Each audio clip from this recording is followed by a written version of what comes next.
என் வணக்கம் நண்பர்களே, நான் உங்கள் ஷேடோ எக்ஸ். இன்னைக்கு நாம் பார்க்கவிருக்கும் anime date live season 3 episode 7. இதை ஏற்கனவே எபிக் வாய்ஸ் தமிழ் என்ற சேனலில் விளக்கி போட்டிருந்தார்கள். சீசன் 2 மட்டும் போட்டிருந்தார்கள். அதுக்கு பிறகு சீசன் 3 எபிசோட் 6 மட்டும் போட்டிருந்தாங்க. ஒரு கார்ப்பரேட் பிரச்சனை காரணமாக அதை நீக்க வேண்டியதாகிவிட்டது. உங்கள நிறைய பேர் பார்த்திருப்பீங்கள் என்று நினைக்கிறேன். அதனாலதான் நான் இப்போது எபிசோட் 7 விளக்கலாம் என்று வந்துள்ளேன். இது எனக்கு மிகவும் பிடிச்ச அனிமே. உங்கள் யாருக்கு பிடிக்கும் என்று கமெண்ட் பண்ணுங்கள். பாருங்கள் நண்பர்களே, வீடியோவுக்குள் போகலாம். எபிசோடின் தொடக்கத்தில் கோட்டோரியின் கப்பல் கீழே விழப்போவதை பார்க்கிறோம். உடனே கோட்டோரி அனைத்து பேக்கப் சிஸ்டம்களையும் ஆன் செய்ய சொல்கிறாள். கூடவே ஷிசாகி-சான் நம்முடைய டெரிட்டரியின் எல்லை என்று சொல்வதை காட்டுகிறார்கள். பலமாக தாக்குதல் நடத்து. திடீரென அதன் மீது நிறைய துகள்கள் பாய்வதை காட்டுகிறார்கள். உண்மையில் அவை மிக வேகமாக அதாவது நம் எலன்சான் மீது தாக்குதல் நடத்துவதை பார்க்கிறோம். அடுத்த காட்சியில நம்முடைய வைஸ் கமாண்டர் பேசுவதை காட்டுகிறார்கள். அவர் கமாண்டரிடம், கமாண்டர், நீங்கள் இந்த காரியத்தை முழுமையாக என் பொறுப்பிலேயே விட்டுவிடுங்க என்கிறார். உடனே அந்த தாக்குதல் அங்கிருந்து அப்படியே ரிவர்ஸ் ஆவதை காட்டுகிறார்கள். அந்த தாக்குதல் ரிவர்ஸ் ஆகி திரும்பி வந்து அந்த விண்கலத்திற்குள் ஒரு பயங்கரமான வெடிப்பை ஏற்படுத்துவதை நாம் பார்க்கிறோம். பிறகு அடுத்த காட்சியில அந்த விண்கலம் மெல்ல மெல்ல கிராஷ் ஆக தொடங்குகிறது. அதோடு அந்த விண்கலம் அப்படி கிராஷ் ஆகும்போது திடீரென நம்முடைய கோட்டோரி மீது ஒரு தாக்குதல் நடத்துவதை நமக்கு காட்டுகிறார்கள். அவன் சொல்றான், இங்கே யாராவது இருக்கிறீங்களா? ஏனென்றால் நான் தோகா மற்றும் மற்றவர்களை காப்பாற்ற செல்ல வேண்டும். பிறகு நமக்கு காட்டப்பட்டது. திடீரென்று அவன் முன் ஒரிகாமி வருகிறாள். அவளை பார்த்ததும் ஷிடோ கேட்கிறான், ஒரிகாமி, நீ உன் முடிவை மாற்றிவிட்டாயா? பிறகு நமக்கு என்று அவள் ஏதோ ஒன்றை சொல்லத் தொடங்குகிறாள். அதன் பிறகு நமக்கு திரையில் காட்டப்பட்டது என்னவென்றால், திடீரென்று ஒரிகாமி அவனை மிகவும் உற்று பார்க்கிறாள். அதாவது அவள் அவனை மிக தீவிரமாக முறைத்து பார்க்க தொடங்குகிறாள். இதை பார்த்த அடுத்த காட்சியில் ஷிடோ மிகவும் அதிர்ச்சி அடைகிறான். அப்போது திடீரென்று ஒரிகாமி சத்தமாக சிரிக்க தொடங்குகிறாள். மேலும் அவள் சொல்கிறாள், உன்னுடைய முகம், நீ நலமா? திடீரென ஷிடோ, யோசினோ, இங்கென்ன செய்கிறாய் என கேட்கிறான். மேலும் அவன், யோசினோ கவனம், ஒரிகாமிக்கு பைத்தியம் பிடித்துவிட்டது, என்னிடமிருந்து விலகியே இரு என எச்சரிக்கிறான். அடுத்ததாக யோசினோ ஒரிகாமியை பார்க்கிறாள். பிறகு அவளிடம் உண்மையில் அது ஒரு பெரிய விஷயம் இல்லை என்று சொல்கிறாள். உடனே ஷிடோ அவர்கள் இருவரையும் பார்த்து, கடைசியில் நீங்கள் இருவரும் எப்படி இங்கே வந்து சேர்ந்தீங்க என கேட்கிறான். அதற்கு யோசினோ, உண்மையில் நான் நீயும் ஒரிகாமியும் ஒன்றாக சேர்ந்து இங்கே வருவதை பார்த்தேன் என்று பதில் சொல்கிறாள். அதனாலதான் நாங்கள் எல்லோரும் ஒன்றாக சேர்ந்து உன்னை தேடிக்கொண்டு கடைசியாக இந்த இடத்திற்கு வந்து சேர்ந்தோம். அப்போது நான் உனக்கு நிச்சயமாக உதவுவேன். பிறகு திடீரென அவள் எதையோ ஆழ்ந்து யோசிப்பதை நமக்கு காட்டுகிறார்கள். தன் சக்தியை பயன்படுத்த தொடங்கி கத்தி சொல்கிறாள், எங்களை இங்கிருந்து வெளியேற்றுங்கள் என்று நமக்கு காட்டப்படுகிறது. அங்கே சீடோர் கையில் கட்டியிருந்த கயிறு திடீரென மறைந்து விடுகிறது. உடனே சீடோர் கேட்கிறான், நீ எப்படி செய்தாய்? நான் உன் சக்தியை முடக்கி வைத்திருந்தேனே. அப்போது அவன் சொல்கிறான், எனக்கு தெரிந்தது. யாராவது இதை கேட்டு வருத்தப்பட்டால் அவர்கள் தங்கள் கடந்த காலத்தை நினைத்து பார்க்கலாம். ஆனால் எனக்கு வருத்தமாக இருந்தது. ஏனென்றால் நான் என் பள்ளியை பற்றி யோசிக்க ஆரம்பித்தேன். உண்மையில் பள்ளியில் எனக்கு நண்பர்கள் யாரும் இல்லை. நான் டாய்லெட்டில் அமர்ந்து சாப்பிடுவேன். திடீரென ஒரு பெண் டாய்லெட்டுக்குள் வந்தாள். அவள் நான் அங்கே அமர்ந்து சாப்பிடுவதை பார்த்து விடுகிறாள். பிறகு ஷிடோ நம்முடைய கோட்டோரிக்கு கால் செய்ய தொடங்குகிறான். ஆனால் கோட்டோரி போனை எடுக்கவில்லை. அதனால் ஷிடோ வருத்தத்துடன், நம்மால் இப்போது அவரிடம் பேச முடியவில்லை. அதனால் என்ன நடந்தது என்று நீங்கள் இருவரும் எனக்கு சொல்ல முடியுமா என்று கேட்கிறான். அடுத்த காட்சியில தோகா ஒரு அடர்ந்த காட்டுக்குள் மிகவும் மோசமாக காயமடைந்து கீழே விழுந்து கிடப்பதை நமக்கு தெளிவாக காட்டுகிறார்கள். நினைவு திரும்பியதும் அவள், என்ன, இங்கே என்ன நடந்தது என்கிறாள். அடுத்த காட்சியில திடீரென்று அங்கே நம் மிகுசான் நடந்து வருவதை பார்க்கிறோம். அடுத்த காட்சியில அங்கேயே நம் யுசுருவும் ககுயாவும் கூட உதவியற்ற நிலையில் விழுந்து கிடப்பது காட்டப்படுகிறது. அப்போது தோகா சொல்கிறாள், இப்போது உன் முறை. நீ ஏன் இப்படி செய்கிறாய்? இதற்கு பின்னால் உன் நோக்கம் என்ன? நோக்கம் என்ன? ஒரிகாமி சொல்கிறாள், நான் முன்பே சொன்னேன், எல்லா ஸ்பிரிட்ஸையும் கொள்வேன். அந்த நேரத்தில் திடீரென்று அவளுக்கு முன்னால் நம் யுசுரு ஓடி வந்து நிற்கிறாள்.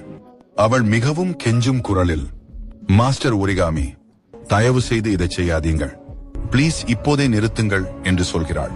ஆனால் உடனே கோபத்தில் ஒரிகாமி அவளுடைய கழுத்தை மிக இறுக்கமாக பிடித்துக் கொண்டு அங்கேயே அவளை கொன்று விடுவதற்காக தயாராகிறாள். தோகா அவளை கொல்லாதே என்கிறாள். அதோடு உடனே அவர்கள் அவளை தாக்கப் போகிறார்கள். ஒரிகாமியின் சிறிய தாக்குதலால் அவர்கள் தூரத்தில் போய் விழ அங்கே பெரிய வெடிப்பு ஏற்படுகிறது. அதோடு மட்டுமில்லாமல் அங்கே நம் ககுயாவும் கூட உடல் முழுவதும் மிக மோசமாக காயமடைந்து விழுந்து கிடப்பது நமக்கு தெளிவாக காட்டப்படுகிறது. அப்போது ஒரிகாமி அவர்களை பார்த்து, இப்போது நான் இங்கே வந்துவிட்டதால் உங்கள் அனைவரையும் என்னால் மிக எளிதாக கொன்றுவிட முடியும் என்று திமிருடன் சொல்கிறாள். அடுத்த காட்சியில் திடீரென்று அவள் யூசுருவை நோக்கி திரும்பி அவளை கொல்லப் போகிறாள். யூசுருவை காப்பாற்ற வேண்டும், சாண்டல் போன் சக்தி கொடு என நினைக்க அவள் திடீரென்று ஒளிரத் தொடங்குகிறாள்.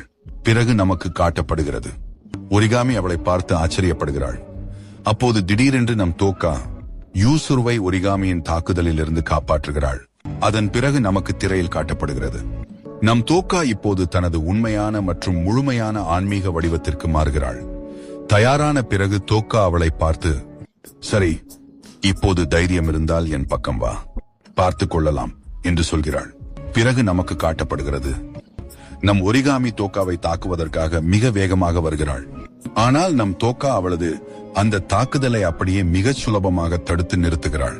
அடுத்த காட்சியில தாக்குதல்கள் விழும் இடத்தில் வெடிப்பு ஏற்படுகிறது. தோக்கா கேட்கிறாள், இங்கெல்லாம் என்ன நடக்கிறது? அதோடு நமக்கு காட்டப்படுகிறது திடீரென்று நம் ஒரிகாமி. அப்போது திடீரென்று அவள் மீண்டும் நம் தோக்காவை தாக்குவதற்காக மிக வேகமாக முன்னோக்கி செல்கிறாள். ஆனால் அந்த நேரத்தில் எதிர்பாராத விதமாக அவளது சூட் வேலை செய்வதை முழுவதுமாக நிறுத்துகிறது. அதன் பிறகு நமக்கு காட்டப்படுகிறது அவளது கண்கள் மெதுவாக மாறி பார்ப்பதற்கே பயங்கரமான ஒரு சிவப்பு நிறமாக ஒளிரத் தொடங்குகின்றன. பிறகு ஒரிகாமி கீழே விழுகிறாள். அவள் காட்டுக்குள் கீழே விழுகிறாள். அவள் மிகவும் காயமடைந்திருப்பதை நமக்கு காட்டுகிறார்கள். அவள் கடைசியாக என் வாழ்க்கையின் இறுதி கட்டத்திற்கு வந்துவிட்டேன், நான் இறக்கப் போகிறேன் என்கிறாள். உண்மையில் இதுதான் என்னுடைய சக்தியின் கடைசி எல்லை என்று நான் இப்போது நினைக்கிறேன். நான் எப்போது என்னுடைய இந்த எல்லைக்கு வருவேனோ அந்த தருணத்திலேயே நான் நிச்சயமாக இறந்து விடுவேன் என்று எனக்கு முன்பே மிக நன்றாக தெரியும். ஆனாலும் கூட என்னால் இப்போது ஒன்றும் செய்ய முடியவில்லை. என்னை மன்னித்து விடுங்கள் அம்மா மற்றும் அப்பா. ஏனென்றால் நான் உங்களுக்கு கொடுத்த அந்த முக்கியமான வாக்குறுதிகளை என்னால் இனி ஒருபோதும் நிறைவேற்றவே முடியாது. ஒரு குரல், நீ காயமடைந்துள்ளாய், உனக்கு சக்தி தேவை, நான் தருகிறேன் என்கிறது. உடனே பிரகாசமான ஒளி வீசுகிறது. ஒரிகாமி சொல்றா, சரி, எனக்கு சக்தி வேணும், பிளீஸ் எனக்கு ஹெல்ப் பண்ணுங்க, நான் என் கோல், அதாவது என் லட்சியத்தை அடையணும், பிளீஸ் எனக்கு சக்தி வேணும். அப்போ திடீர்னு ஒரிகாமி முன்னாடி ஒரு கிறிஸ்டல் ஜொலிக்க ஆரம்பிக்குது. அப்புறம் அடுத்த சீன்ல நமக்கு காட்டப்படுறது என்னன்னா, ஒரிகாமி அந்த கிறிஸ்டலை தொட்ட உடனேயே அந்த கிறிஸ்டல் அவளோட இதயத்துக்குள்ள மெதுவா போக ஆரம்பிக்குது. அது மட்டும் இல்லாம அடுத்த சீன்ல ஒரிகாமியோட ஹார்ட் பீட், அதாவது அவளோட இதய துடிப்பு கூட நின்னு போறதை காட்டுறாங்க. நமக்கு அடுத்த சீன்ல காட்டப்படுறது, நீ இப்போ உன்னோட முழு ஸ்பிரிச்சுவல் ஹப்பார்ம்ல இருக்க. அப்போ அங்கேயே நமக்கு காட்டப்படுறது, தோகா சொல்றா, ஆமா, நீ சொன்னது ரொம்ப சரிதான். நான் உன்னை காப்பாத்த முயற்சி செஞ்சப்போ எனக்கு மனசுக்கு ரொம்ப கஷ்டமா இருந்துச்சு. அதனாலதான் நான் இப்போ என் முழு ஸ்பிரிச்சுவல் பாரம்ல இருக்கேன். அப்போ திடீர்னு யூஜுரு சொல்றா, ஆனா நம்ம மிக்க இருக்காளே, அவளால இப்போ எதுவும் பண்ண முடியல, அவ நிராயுதபாணியா இருக்கா.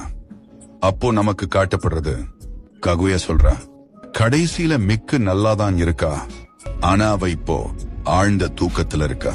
அப்போ நமக்கு காட்டப்படுறது, திடீர்னு மிக்கு பேச ஆரம்பிக்கிறா. உண்மையில நீங்க எல்லாரும் சேர்ந்து என்னை எழுப்பணும்னு நினைச்சீங்கன்னா அப்போ நீ முழிச்சிட்டு தான் இருக்கியா? நான் சொன்னது சரிதானே? அப்போ திடீர்னு மிக்கு சொல்றா, ஓ, உனக்கு தெரிஞ்சிடுச்சா? அப்போ திடீர்னு ககுயா சொல்றா, மிக், இது சரியில்லை, நீ முழிச்சிட்டு தான் இருந்த. ஆனா அப்போ திடீர்னு அங்க இருக்கிற எல்லாரும் மேல வானத்தை பார்க்க ஆரம்பிக்கிறாங்க. அப்போ நமக்கு தெரிய வருது, அங்க மேல வானத்துல ஒரு புது ஸ்பிரிட் பறந்துட்டு இருக்கு. அது கூடவே நமக்கு காட்டப்படுறது என்னன்னா, அந்த ஸ்பிரிட் வேற யாரும் இல்ல, அது நம்ம ஒரிகாமி தான். அவ இப்போ உண்மையிலேயே ஒரு முழு ஸ்பிரிட்டா மாறிட்டான்னு நமக்கு தெரிய வருது. இதை பார்த்ததும் எல்லாருமே ஷாக் ஆகிடுறாங்க. நமக்கு அடுத்த இப்படி சொன்ன உடனேயே அடுத்த சீன்ல காட்டப்படுறது, அங்க நம்ம ஒரிகாமி சொல்றா, தோகா தோகா நீ உயிரோட இருக்கியா, ஆனா இன்னும் கொஞ்ச நேரத்துல நீ உயிரோட இருக்க மாட்ட. அப்போ திடீர்னு தோகா இத கேட்டு தோகா ரொம்பவே ஆச்சரியப்படுறா. அவளால இத நம்பவே முடியல. அப்போ ஒரிகாமி அவகிட்ட கோபமா சொல்றா, நீ எதுக்காக இப்போ இங்க வந்த? ஒருவேளை நீ இத பத்தி சமாதானமா பேசுறதுக்காக வந்திருக்கன்னா பரவாயில்ல, ஆனா அது நடக்காது. நான் உங்க எல்லாரையும் இங்க இருந்து மொத்தமா அழிச்சிடுவேன் அப்படின்னு சொல்லிட்டு அவ அங்க இருக்கிற எல்லார் மேலையும் பயங்கரமா அட்டாக் பண்ண தயாராகுறா. ஏஞ்சலிக் ஸ்பிளாஷ் அப்படின்னு அவ சத்தமா சொன்ன உடனேயே நமக்கு காட்டப்படுறது, அங்க அவளை சுத்தி நிறைய ஆறா வேகமா சுத்த ஆரம்பிக்குது. அதனால அந்த காட்டுக்குள்ள பெரிய பிளாஸ்ட் ஆக ஆரம்பிக்குதுன்னு நமக்கு தெளிவா காட்டப்படுறது. அந்த இடமே அதிருது. அடுத்த சீன்ல அங்கேயே தோகா அவளை பார்த்து ரொம்பவே ஆச்சரியப்பட்டுட்டு இருந்தா. அப்போ திடீர்னு ஒரிகாமி அவ மேல மறுபடியும் அட்டாக் பண்ண ஆரம்பிக்கிறா. ஆனா நமக்கு காட்டப்படுறது, தோகா அந்த அட்டாக்கை ரொம்ப ஈஸியா டாட்ச் பண்ணிடுறா. அடுத்த சீன்ல அவ வர்ற எல்லா தாக்குதல்களையும் வேகமா தவிர்க்க முயற்சிக்கிறா. ஆனா திடீர்னு அவளுக்கு உடம்புல பலமா அடிபடுகிறது. மேலும் நமக்கு காட்டப்படுறது, ஒரிகாமி கோபத்தோட சொல்றா, நான் உன்னை சும்மா விடப் போவதில்லை. அத்துடன் அவ தனது வாளை ஸ்வாட் எடுத்து பிறகு நமக்கு காட்டப்படுகிறது, தோகா சொல்கிறாள், நீ சரணடைந்தால் நான் உன்னை விட்டு விடுவேன், ஏனென்றால் இப்போது நான் உன்னை முடிக்கப் போகிறேன். நமக்கு காட்டப்படுகிறது, அவள் இதையே சொல்கிறாள், உண்மையாகவே. ஆனால் என்னை பலவீனமானவள் என்று நினைக்காதே. அவள் சொல்கிறாள், அப்படியென்றால் சரி, உன்னுடைய அந்த கடைசி ஆசையை நான் இப்போது நிறைவேற்றப் போகிறேன் என்று கூறுகிறாள். அதோடு சேர்த்து நமக்கு காட்டப்படுகிறது, நம்முடைய ஒரிகாமி அங்கே இருக்கிறாள். அவள், நான் இங்கிருக்கும் எல்லா ஸ்பிரிட்களையும் கொன்று விடுவேன் என்று சபதம் செய்கிறாள். அதன் பிறகு நமக்கு காட்டப்படுகிறது, அங்கே திடீரென்று தோகா பேச ஆரம்பிக்கிறாள். அவள் மிகுந்த கோபத்தில் கத்திச் சொல்கிறாள், நீங்கள் இருவரும் இங்கேயே நில்லுங்கள். பிறகு நமக்கு காட்டப்படுகிறது, திடீரென்று அவர்கள் இருவரும் ஷிடோவை பார்த்து அங்கேயே நின்று விடுகிறார்கள். நமது ஷிடோ கேட்கிறான், நீங்கள் இருவரும் ஏன் இப்படி சண்டையிட்டுக் கொண்டிருக்கிறீங்க? அதோடு நமக்கு காட்டப்படுகிறது, அங்கேயே நம்முடைய ஒரிகாமி மிகவும், நான் ஒரு ஸ்பிரிட் என்று. பிறகு நமக்கு காட்டப்படுகிறது அடுத்த. அதோடு மட்டுமில்லாமல் நமக்கு காட்டப்பட்டது என்னவென்றால், சரியாக அந்த இடத்திலேயே தான் நம்முடைய ஒரிகாமி என்பவள் இப்போது நின்று கொண்டிருக்கிறாள். அவள்தான் உண்மையாகவே ஒரு ஸ்பிரிட்டாக மாறிவிட்டதாக சொல்கிறாள். மேலும் அடுத்த காட்சியில் நமக்கு காட்டப்படுவது என்னவென்றால், தன்னிடம் இப்போது மிக அதிகமான சக்தி இருப்பதாகவும், எல்லா ஸ்பிரிட்களையும் ஒரே நேரத்தில் தன்னால் கொல்ல முடியும் என்றும், ஆனால் அதை செய்வதற்கு முன்பாக தான் ஒரு முக்கியமான வேலையை செய்ய வேண்டும் என்றும் அவள் தனக்குள்ளேயே நினைத்துக் கொள்கிறாள். அடுத்த காட்சியில நம் ஆட்கள் எல்லோரும் மருத்துவமனையில் இருப்பது காட்டப்படுகிறது. அங்கே ஷிடோ கேட்கிறான், அவருக்கு சிகிச்சை அளிக்கப்பட்டு வலி மெல்ல மெல்ல குறைவதாக அப்போது நம்முடைய தோகா அவனிடம், ஒரிகாமி உண்மையில ஒரு ஸ்பிரிட்டாக மாறிவிட்டதாக இன்னும் தனது ஸ்பிரிட் ஃபார்மில் இருப்பதை கவனிக்கிறார். AST ஆன்டி ஸ்பிரிட் டீம் படையினர் இதை கண்டால் அலாரம் அடித்து ஆபத்தாகிவிடும் என்பதால் ஷிடோ பதற்றமடைந்து ஒரு திரையை இழுத்து அவர்களை மறைக்கிறார். தோகா சக்தியை மீண்டும் நிலைப்படுத்த அவள் தனது பாடலை பாடத் தொடங்குவதை ஷிடோ அவரிடம் ரகசியமாக பேசுகிறார். சக்தியை சீல் செய்ய அவர்கள் ஒருவரை ஒருவர் முத்தமிட வேண்டும், கிசிங் என்பதை டோகா புரிந்து கொள்கிறார். இதற்காக டோகா கண்களை மூடிக்கொண்டு மிகவும் ஆர்வமாக தயாராகிறார். Tohka gets ready for the kiss. ஷிடோவும் முத்தமிட நெருங்கும்போது மற்ற ஸ்பிரிட்கள் யோஷினோ, காகுயா, யுசூரு திரைக்கு பின்னால் இருந்து வேடிக்கை பார்ப்பதைக் கண்டு அதிர்ச்சியடைகிறார். இறுதியில் அவர்களின் ஆசிரியை டீச்சர் உள்ளே வந்து அனைவரையும் மருத்துவமனைக்குச் செல்லுமாறு கூறி அந்த தருணத்தை கலைத்து விடுகிறார்.